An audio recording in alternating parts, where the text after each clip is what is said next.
Hello, RC fans. Racing 393.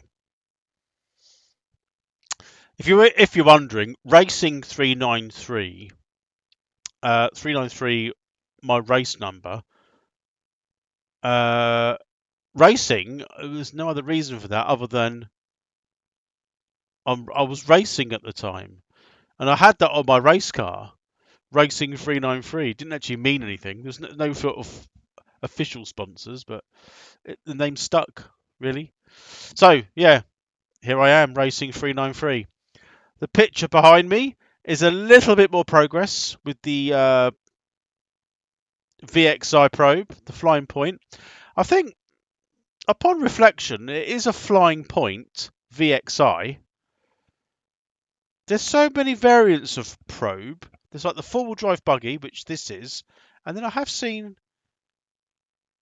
like I don't know if it's two or four-wheel drive, but like a saloon car, like a BMW. So I don't know. Well, my first thought is maybe there are saloon body shells which fit the footprint of this type of buggy, the four-wheel drive.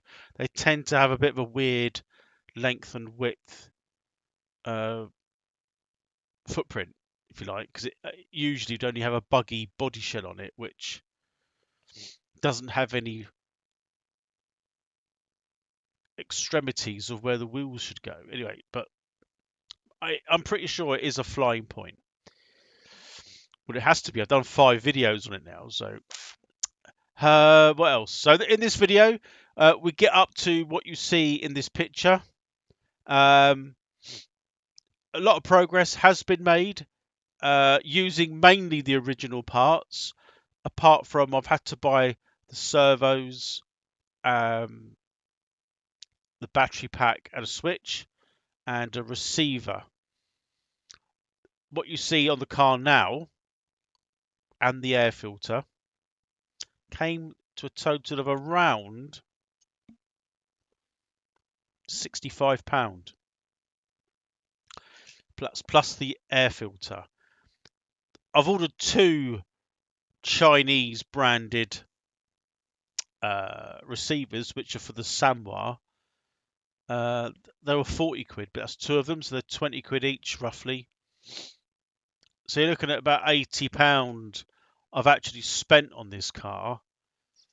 There's nothing else I've actually bought. It's just what I've had around anyway, if I needed anything. So it's not a huge amount. I think the kit itself cost me something like 80 quid, and I've spent 80. So it owes me like £160 at the moment. So it's not too bad. It hopefully will, when it's all done, it will be worth it. So in this video, we put the electrics in the best I can up to that point. We do paint the wheels. They are the original wheels. So getting the tyres off, you'll hear about a trick that I do with the tyres. But my other half wasn't overly pleased, but it it was fine. Yeah, so sit back, part 5, and enjoy the video. Just for spoiler alert, at the recording time of this intro, I'm up to the point you see behind me. The video will continue up to the point where we have a tuning session. So this video, part 5, will include me tuning the car properly on a stand with a controller so that I can get the tick over right, and hopefully the carburetor wasn't sucking, or another part of the car engine wasn't sucking air in, because on the previous video the rev sort of went up quite high, and then even when I choked the carb it still ran, so it might be running weak. I need to sort of find that sweet spot, so this video will find that. So I hope you enjoy it. Sit back, have a cup of tea, and thumbs up, thumbs down, thumbs up preferably. Hit the notification, subscribe. The more people that watch, it pushes my videos out to other people who like this type of content. So yeah, let's grab a tea, sit back and enjoy. See you in a bit. Welcome to part 5. Is that 5? 5! Flying point, you forgot what it is then, VXI probe rebuild. So, what have I done? Not a lot, I mean, something completely unrelated, but these are re-released decals for the Super Champ, which is sort of down here, as you can see. So there's going to be a video of that soon, but that's the original. It's not original, but they're re-release because they've got things like Budweiser and Daylighter. You know, the actual Bell Ray NGK spark plugs. I don't know if all those are sort of still relevant. I haven't looked at the other stickers yet in here, but there'll be a video of perhaps the stickers going on because the body shell's done. Right, let's put that in there out of the way. So back onto the probe. I haven't done anything really since it started up, apart from I baked the tyres and wheels in an oven, 250 degrees for about 10-15 minutes. They were freaking hot, but it does allow you to take the tyres off the rims. You know, 30-year-old or more glued tyres, they didn't come off perfectly, but when they do come off, they just fall off, literally. It's a really good tip. This is so that they're put back on, but they're not glued. I bleached the wheels. I'm going to sand them down. I mean, they're fairly smooth anyway, but I'm going to sand them down and spray them. Somewhere I've got etching. Yeah, I've got some etching primer, and then I'll pick a colour. Yeah, it'd have to be a TS colour, I guess. So I might have to buy, probably something black or grey, or just something that doesn't really matter. But today, well, part of the video today, I've got some bits here. So the thing is, you buy all these bits. These are just parts to get old vintage cars, whether it be electric or nitro, back running again. So you don't need to spend huge amounts of money. I know I've got some of these somewhere, but it's a case of getting one that's, you know, works. So we've got a switch, like a three-way switch, humpback back battery, 1600 milliamp hour, and 2 servos. Now these are just basic servos, nothing spectacular. I've got half height just because, and then I'm going to attempt to fit those in here. I've got the original linkages. I don't know how that's going to work. I'm still waiting for a receiver. So these, hopefully, they should just fit in. I haven't actually thought about it, to be honest, of why they wouldn't.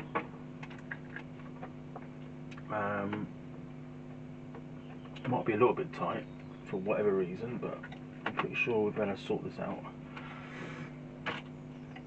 Yeah, that ain't going in. Great start. Great start.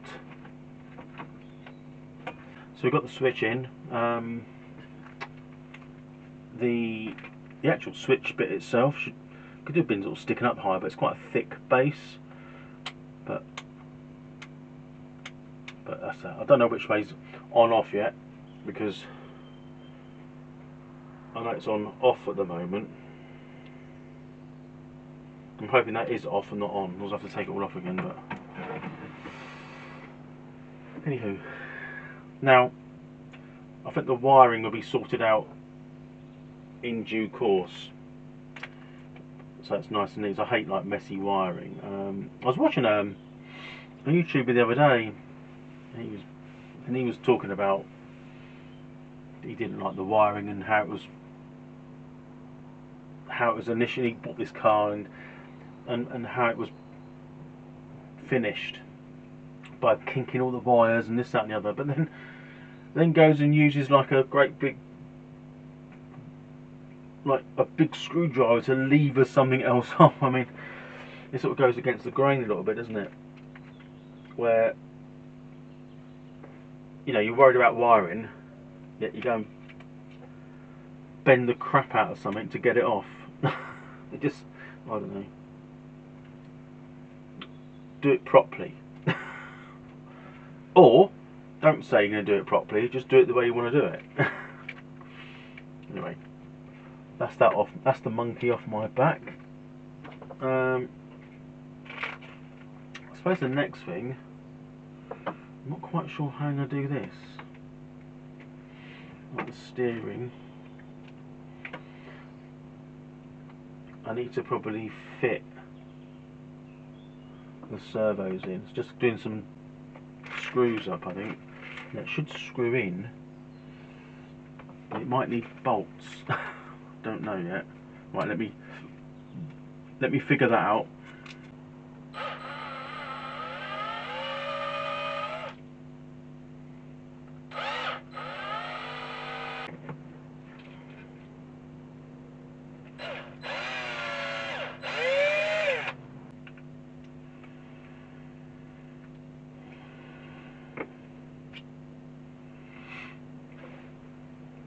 Done. So there, I just screwed them in. Little like M3 locking nuts at the back. So properly done. Right, I'll do the other one. Nice and securely mounted. There and there. Right. The next thing, I think I might just central the servos before I put the servo horns on. So that's where this comes in handy. So just need some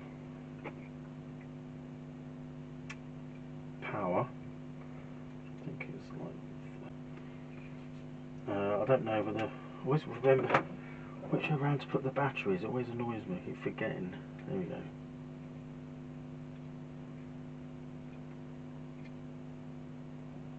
So, oh, hang on, it'll be the wrong way around again.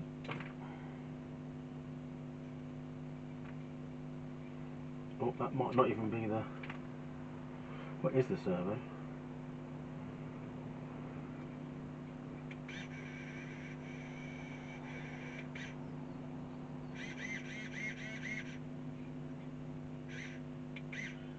So that's central.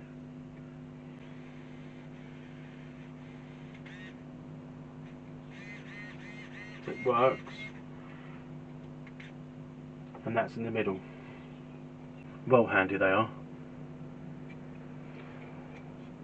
I just use like a battery pack there just to power it for now. So I know they're central.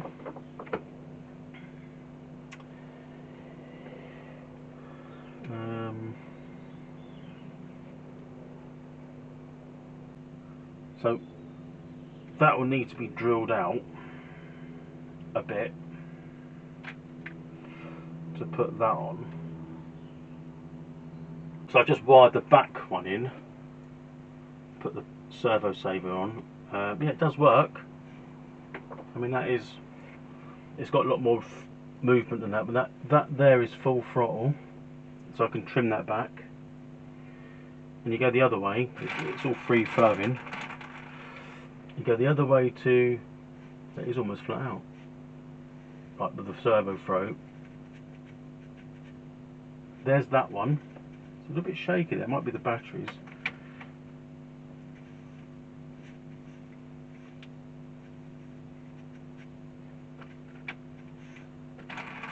So brakes,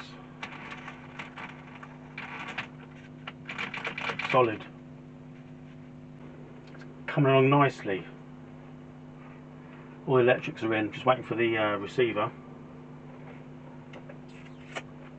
Air filter done.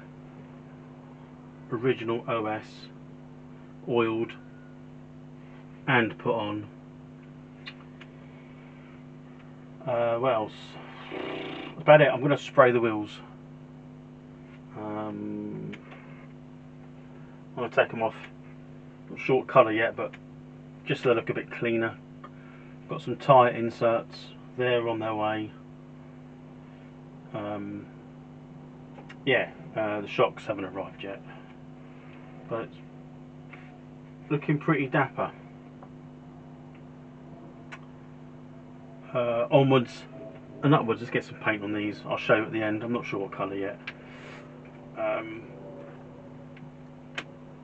don't know how long the receiver will be. It's a Chinese effort, but I've used them before and they're fine. So a little bit of foam under there possibly, so when we pinch this down it holds that in there a bit easier. So this plastic bit pushes down on the battery, not really charging, which I've got to do.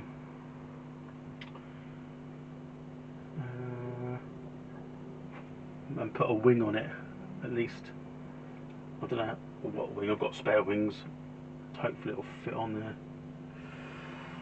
Right, let's get some paint on. So I've just put some colour on the wheels. It'll do for now. Remember, they're really old, so it's not worth making too much of a fuss on it, to be honest. Waiting for some foams.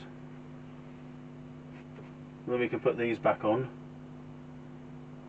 These are pretty much knackered as well, so it's all a bit. I'm just using, the bits, the original bits.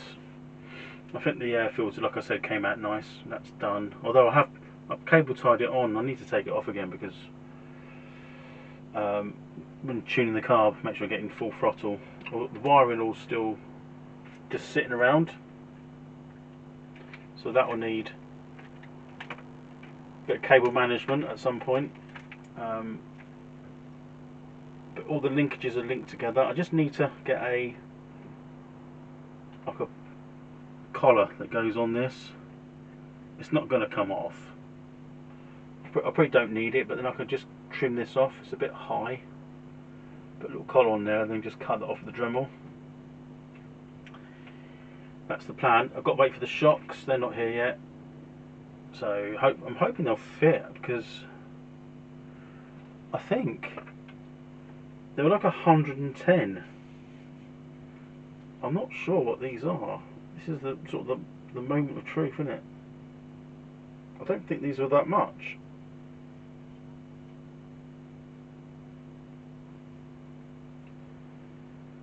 So that says 83. I think we're going to be a little bit stuck here. What were the back ones?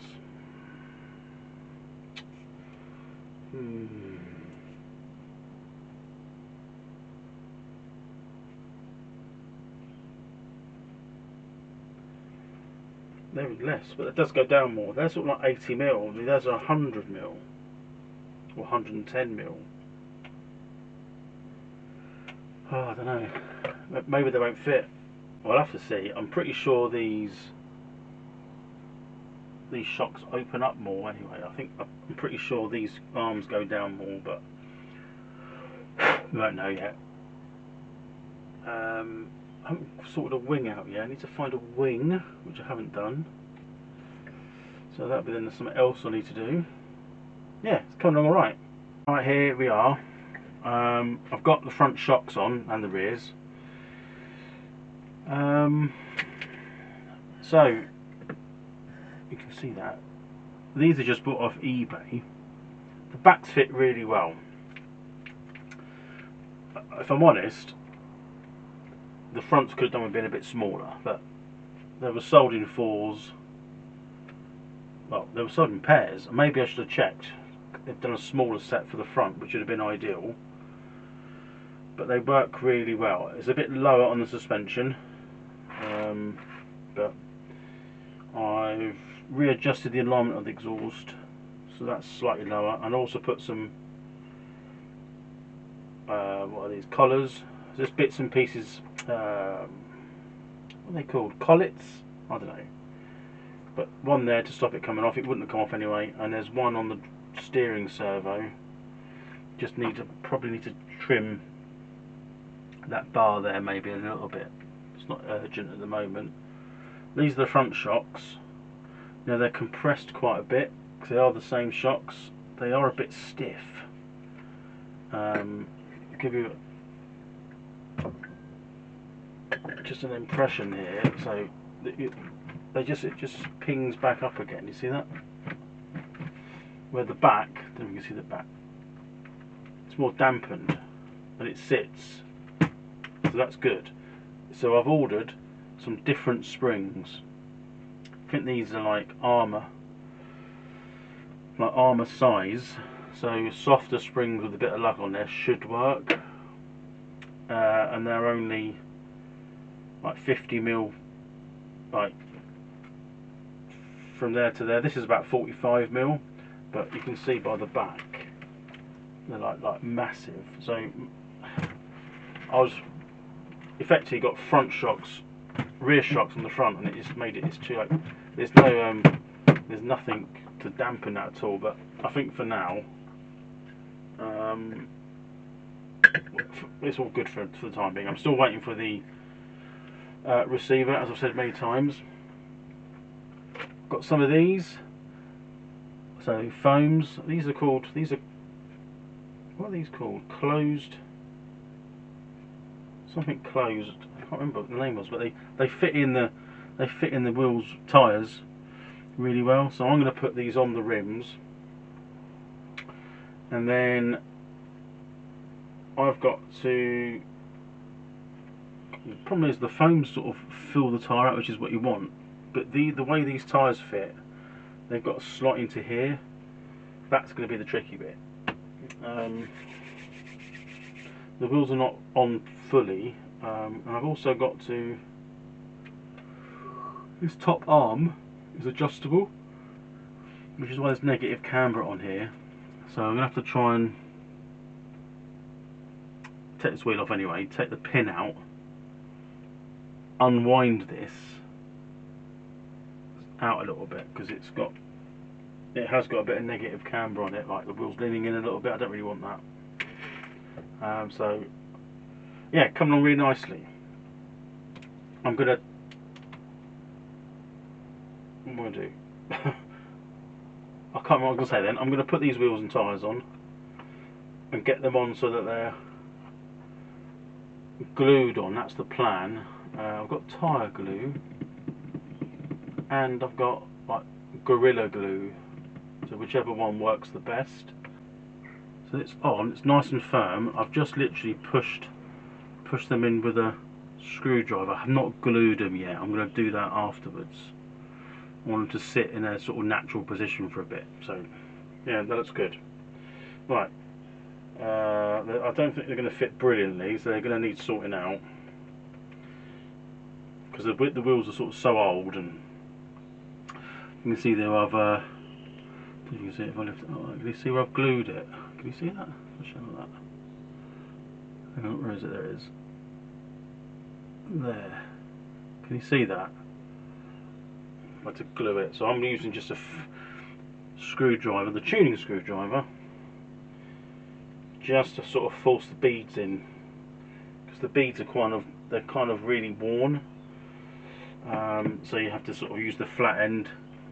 You can't see it, but the flat end, just to sort of push them in like that. So I don't want to pierce the rubber. So I'm going to do that on all of them, and then we'll let them sit, and then I'll probably run some glue down inside. But they do fit quite well now I've done it properly. Blue, it is what it is, right? I will do the rest and come back when it's on all fours now. And there you have it. I can say, and it's done. It's not done. But the wheels and tyres are on. I haven't glued them for now, but they are in. Foams are on. You can see. You might not be able to see it, but if I put it that way, you might. The back shocks are really good. They work proper. I mean, that is never going to bottom out. That is perfect. It's the fronts, either smaller shocks, because they are the same size as the rear. There's less weight there, obviously, because it's got the engine over this side, or softer springs, which is what I've gone for. I do the front, boing, boing, back, perfect. The back's sitting perfectly, actually. I'm actually really impressed with how that is. The front wants to sit just a little bit lower like this. I've done the camber link here. I've just unwound it. I haven't set nothing up yet, no point. I think this one actually wants to go out a bit more as well, but that's kind of where we're at the moment. It's turned out really well. I'm trying to think what else. No, these shocks, I think they were like 17 quid for the four, I think. Or was it for the pair? Not each. Jesus, it's not that expensive. So what I'm left with now, as I've said in all my videos, the receiver. That's on its way. That'll be here possibly next week as I record this. Once that's in, we'll give it a tune on the bench. And then that will end the video. Then we'll get it out maybe for a little test run. Nothing too strenuous, perhaps without a body shell on it for now. Because it's absolutely asking for a full size like saloon body on it. But I don't think I better find one. So yeah, it's come out really, really well. Yeah, there's sort of like the underside. I think the exhaust is a bit low actually, but it won't matter too much. It's not going to get like jumped and raced. So this was, I think this was actually in competition with the MP5, MP6s, maybe MP3. Don't know if it was that early. Not bad for 80 quid. What it cost me, and another 80 quid in bits. £160. It's probably worth more than that. And these foams are awesome. I think the other, yeah, there's one up here you can't see. That's the sort of exact the same one as this. It hasn't got foams in. It's got a different exhaust, different engine. Well, it isn't OS, but it's the exhaust comes out different on that one. And the exhaust on this one, I don't think the header, I don't think it's part of it. Yeah, I'm a little bit. I wish that sat down a bit lower. So when you put it down, it sort of just sunk down. That would be. It's got to go down perhaps half an inch, and that will be perfect. Anyway, that's that for now. A few more steps to take, and yeah, we'll be out. I can't wait. You know, it's just a vintage 1/8, isn't it? There's nothing to it, but it's just because it, compared to what it was like to what it's like now, it's night and day. If I go with a buggy shell, I'm not sure it's going to fit because it's got to sit quite low. That's why they've got like this one came with cab forward design. I hate them cab forwards because this is quite high. It needs like a very high cab, but it's ain't going to come out here. So this bumper needs to sort of curve round. So depends on which way I go with the shell, to be honest. That'll be okay with a saloon body, but not with a buggy body. Yeah, anyway. for now. It doesn't end the video, but I'll see in a bit when I've got the rest of it. And where are we at now? Well, today's video, we get the car somewhat tuned. I won't say, done by any stretch for various reasons. But in the previous video, we got it started. It started easy. It's quite easy. Nitros are fairly easy to start. I'll have to sort of throw that out there. But to tune and get them running sweet, that's where the challenge is. It's not always easy. The older the engine, the harder it is. I quite like vintage Nitros, but they're not even, there's a lot of channels out there that do vintage Nitros, and actually what they've got is actually in pretty good condition. But the ones I get could be hit and miss. This one was okay. In fairness, it wasn't too bad, but it's just the fact of a mid-90s Nitro, the engine, you don't know the history of it. It has been used, has been run, you can see that, but has it been looked after? In most cases, you find a lot of things wrong with the engines once you delve a little bit deeper. So in this episode, we go through doing the engine, various different startups of this engine to try and get it to run and settle. It seemed to be drawing air. Now, my first thought is the carb. I took it apart eventually and put it all back together. There was nothing wrong with it, but it seemed better. It could be drawing air from anywhere, to be honest. The back plate, but there's nothing coming out. So surely, if there's air going in, however slight, there'd be oil or fuel coming out, unburnt fuel. Is that, to me, that's how it would work. It has got a gasket on it, as it happens, the back plate, and it fitted on well.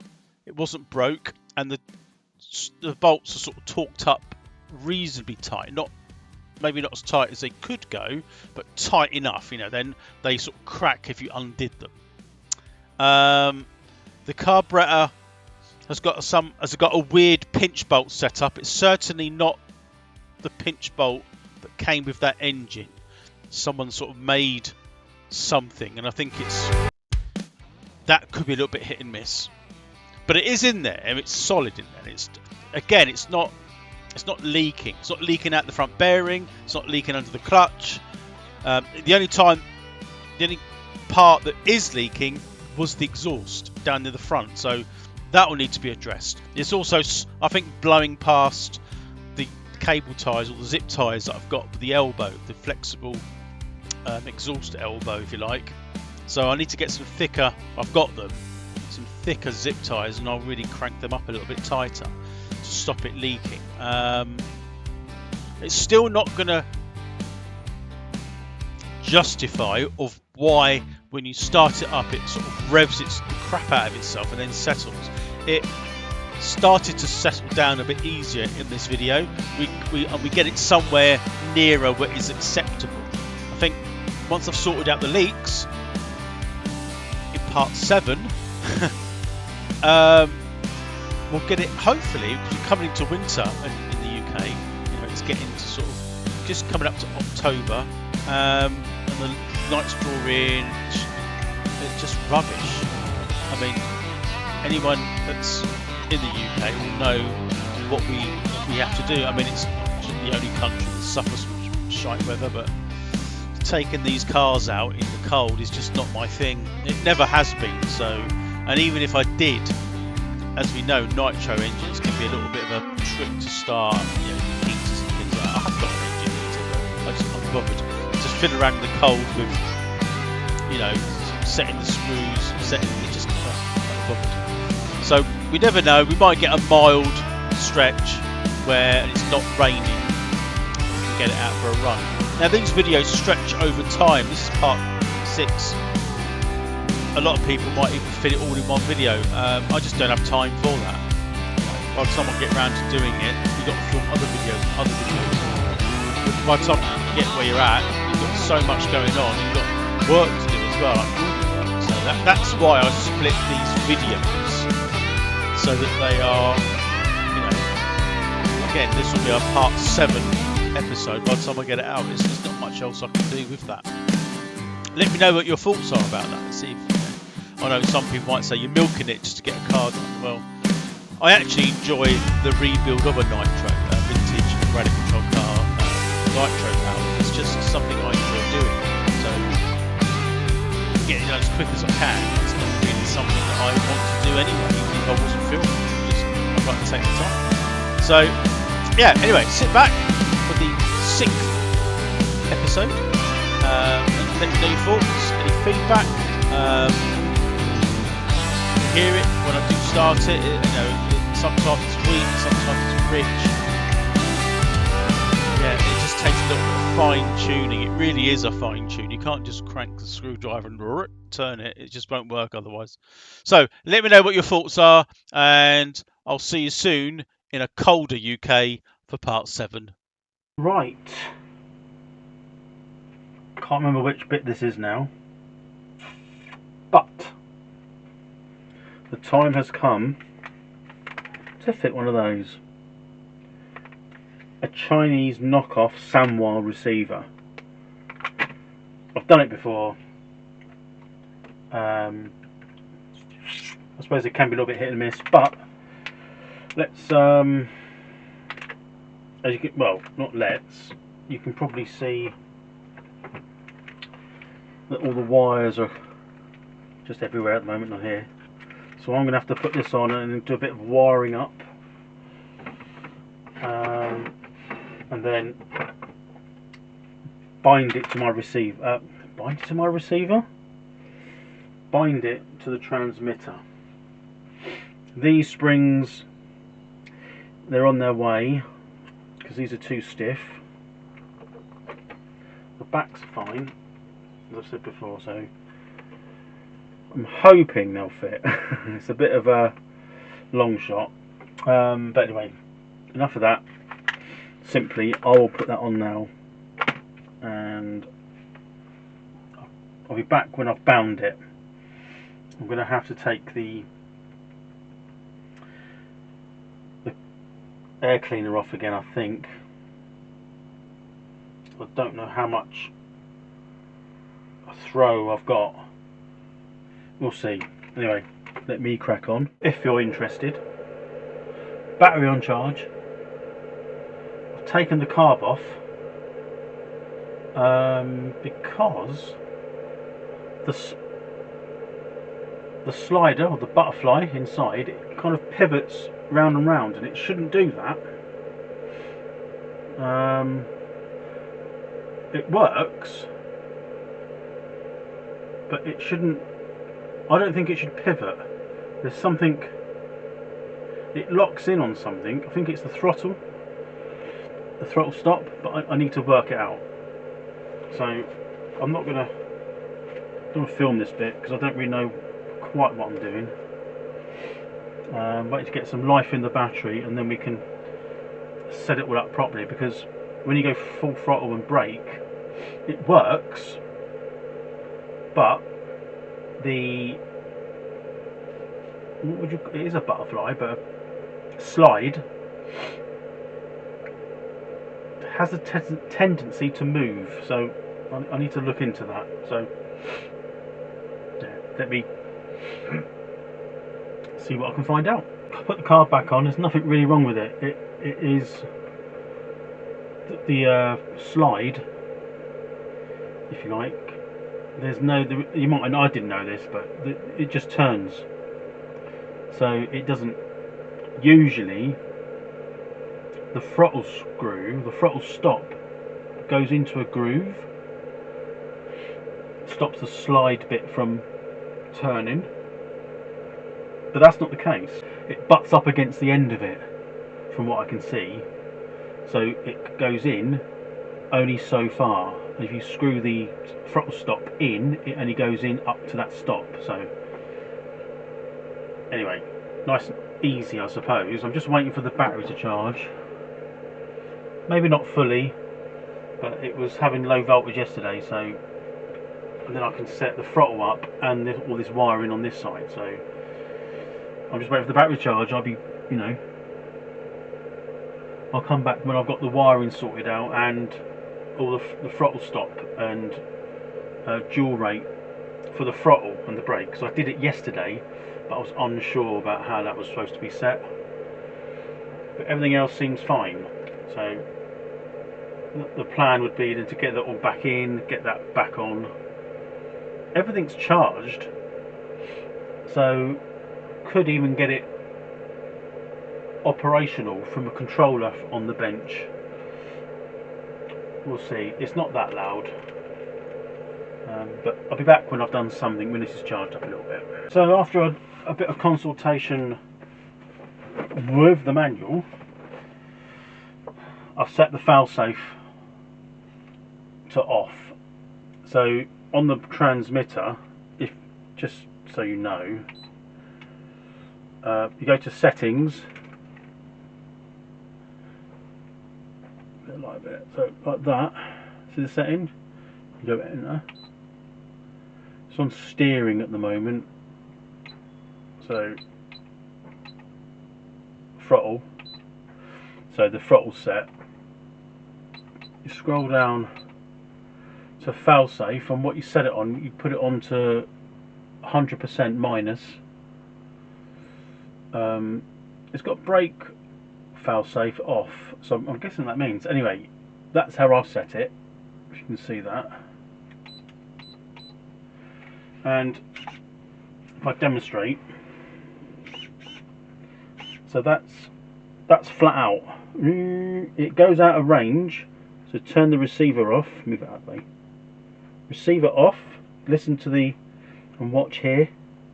Don't know if I can zoom in actually, should I try and zoom in? So that there, flat out, turn the transmitter off so that it simulates loss of signal, and watch this bit. Transmitter off, I'm flat out still. Let's put the brake on.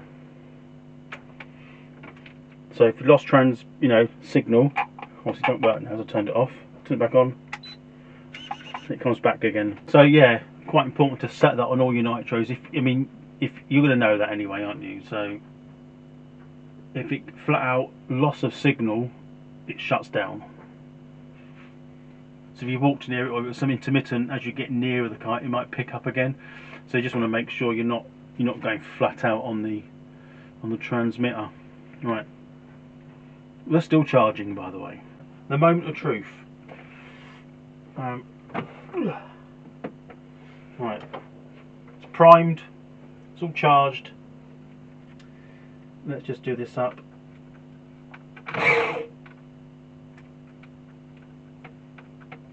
It's all on.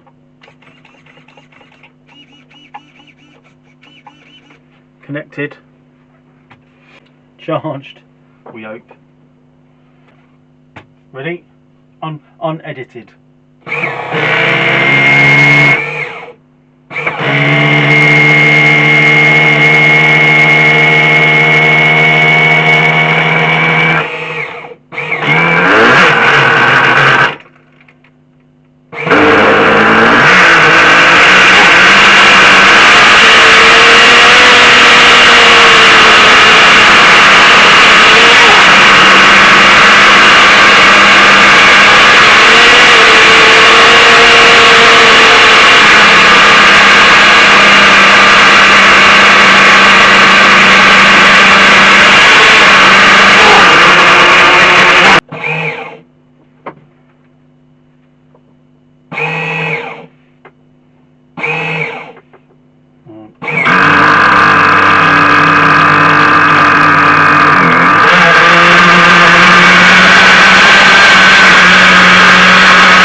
dies immediately.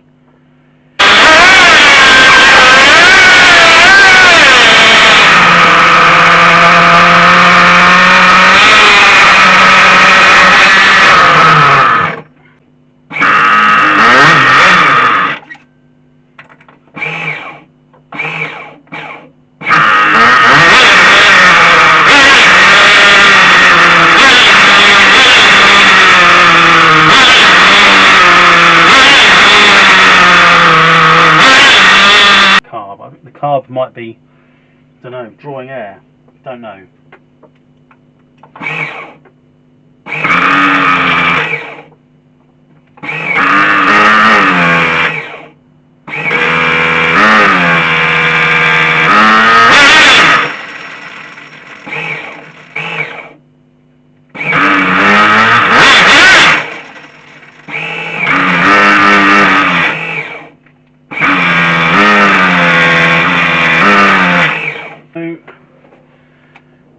I've done a bit of work with the carb now. It's on 16% nitro. All I did is took the carb apart. I put another O-ring between the carb and the block. Tightened up the linkage, that was loose. I think the exhaust is leaking slightly now. It could have been anyway. Yeah, I'll just show you. It's not perfect, it's better than it was, he says. He says. We'll see.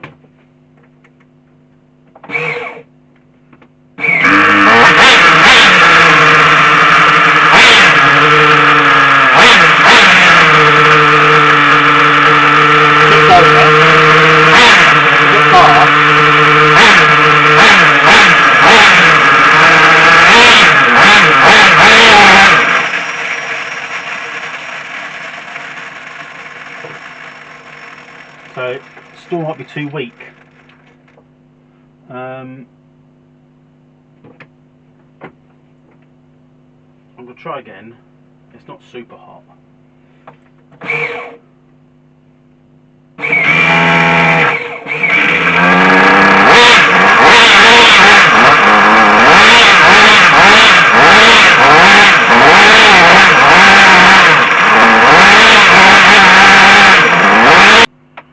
And I'm getting low on fuel, so I just won't do it anymore after this, but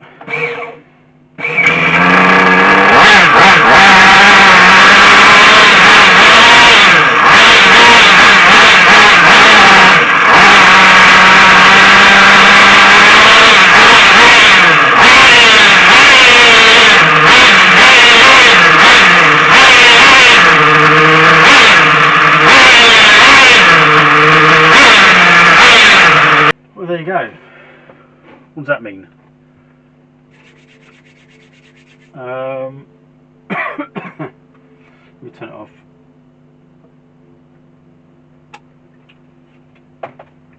Well, it's a long way off. I'm not saying it's nowhere near perfect, but it takes. I mean, that's quite hot now. It's not as hot as it was yesterday. I licked my finger and just put a bit of spit on it and put it on there. It would sizzle to dry. So it was really hot yesterday. So it was too weak. I say yesterday, it's the same video, but it's over a couple of days. Bottom of the exhaust is leaking, but I can take that off and redo that. It is temperamental.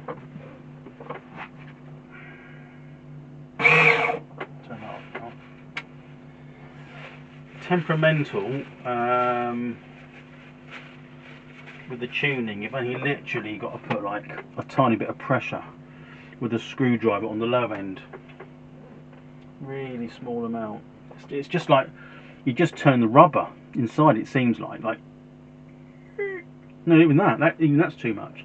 You turn the screw and it just takes up like a bit of the play on the rubber. It's got an O-ring in there. Well, it hasn't actually on the low end.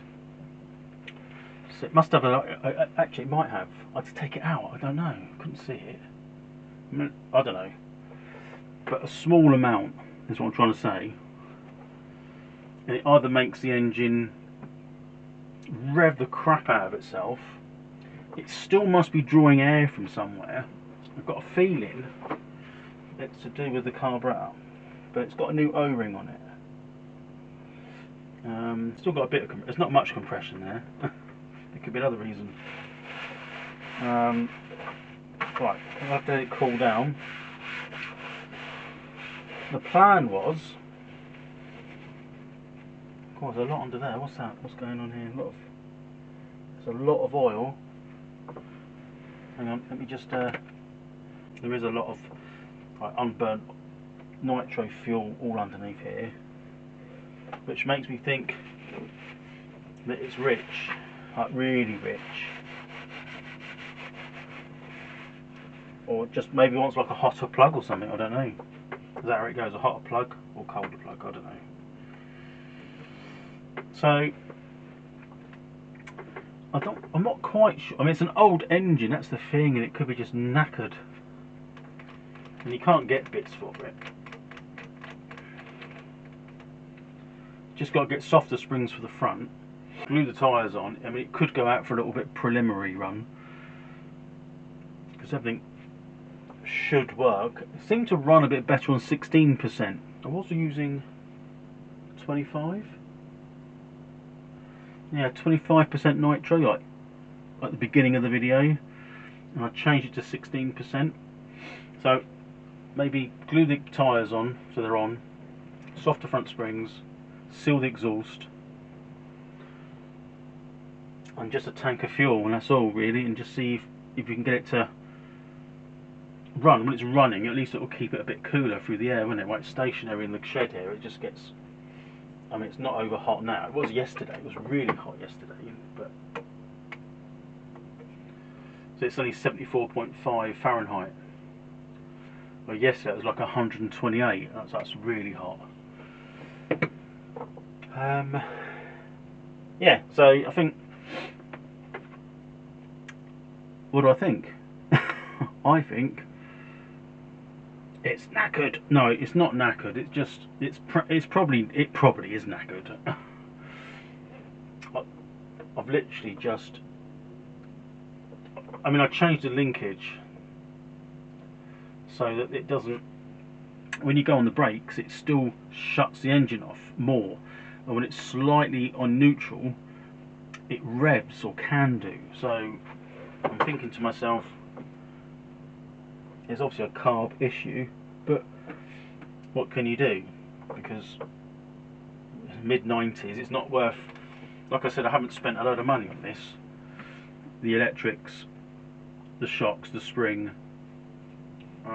this air filter, the battery. That's about it. It's all I've all used what I've had. You know, it is what it is, I think. But it wasn't working when I got it. It needed cleaning. It's now a lot better.